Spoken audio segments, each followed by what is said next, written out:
All right, today we're going to dive into one of the most powerful letters ever written. It's a 2,000-year-old piece of mail from the Apostle Paul, and it tackles a conflict that has some surprisingly modern echoes. So, what does happen? Well, that's the question right at the heart of this letter to the Colossians. Picture this. You've got this young, thriving community, and all of a sudden they're faced with this new, persuasive philosophy that promises some kind of deeper spirituality. But Paul, he saw it as a really dangerous distraction from the main event. So, to really get Paul's response, you have to remember what this thing actually is. This isn't some dry academic paper. Nope. This is a personal, urgent letter sent from a prison cell to a real group of people in a city called Colossae.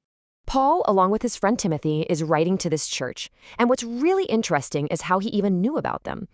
See, he'd only heard stories about their incredible faith and love from a guy named Epaphras, who was likely the one who started their community in the first place. And you've got to catch this detail because it's so important.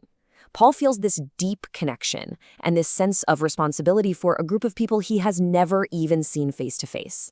And that distance is what gives the letter its unique tone. It's both really warm and affectionate, but also powerfully authoritative. He's writing because he heard that trouble was brewing. And that brings us right to the core of the problem. There was this new teaching spreading through Colossae. You could call it a kind of spiritual mashup of different ideas. And Paul saw it as a direct threat, something that could pull the rug right out from under their faith. And Paul does not mince words. He calls this new teaching a hollow and deceptive philosophy. He sees it as something that could literally take them captive, lead them away from the reality that he believes they've already found. So what exactly was this philosophy? Well, it seems like it was a mix of local folk beliefs and some Jewish mysticism. It was all about human traditions, mystical experiences like the worship of angels, and a whole list of strict rules about what you could eat, drink, or even touch. And Paul just contrasts this with what he calls the reality in Christ, the fullness of God, authority over all power, and the source of all true wisdom. Paul uses this brilliant metaphor, it's shadow versus reality. He basically argues that all those things, the festivals, the special diets, the religious rules, they're just shadows. Yeah, they might point to something real, but they aren't the real thing itself. So his question is, why would you be fascinated by a shadow when the reality casting it, Christ himself, is standing right in front of you? For Paul, these practices weren't just wrong, they were tragically missing the point. Now, instead of arguing against this philosophy point by point, Paul does something way more profound. He just zooms all the way out and paints his breathtaking, cosmic portrait of Jesus that's designed to make every other philosophy seem small and totally inadequate by comparison. The whole argument kicks off with this incredible statement. He's saying Christ isn't just a great teacher, he is the perfect reflection of the unseen God. In that term firstborn here, it doesn't mean he was the first one created. It's a title of rank, of privilege. It means he's the heir of all creation. And then the vision just gets bigger. Everything you can see and everything you can't. We're talking galaxies, governments, atoms, angels, the whole shebang. Paul claims it was all created not only through Christ, but also for Christ. So he's both the agent who made the universe and the ultimate goal of the entire thing. And here it is, the climax of his argument. Paul brings this massive cosmic vision right back down to earth. This same Christ is the head of the community, the church. And the purpose of it all? So that in everything, absolutely everything, he would have the supremacy, the first place. So just to recap this really dense and beautiful passage, Paul's claims are, well, they're all-encompassing. He's not saying Christ is just a part of the universe. He's saying Christ is its very source and sustainer.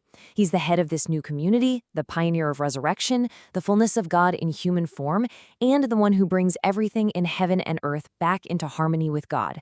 It is a totalizing vision.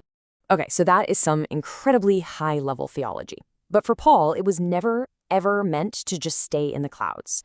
This grand vision was supposed to radically change your everyday life. Let's see how. See, the crucial point is that if Christ is supreme over everything, then belonging to him changes your everything. It's not about just adding a few new beliefs to your collection. It's a complete overhaul of your identity, your behavior, and your relationships. And this illustrates the practical process that Paul lays out so brilliantly. He describes it like changing clothes.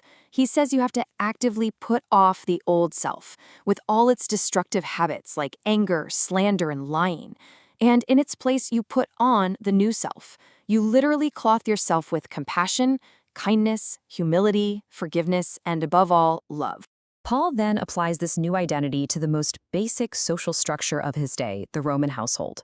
He gives specific instructions to each person in it, to wives and husbands, children and fathers, and even slaves and masters. Now, while these roles might seem foreign or even problematic to us today, Paul's instructions were actually pretty radical for his time. He was calling for mutual love and respect in a society that often didn't have it. He was redefining these relationships from the inside out.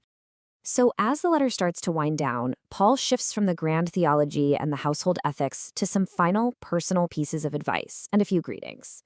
His final words are intensely practical.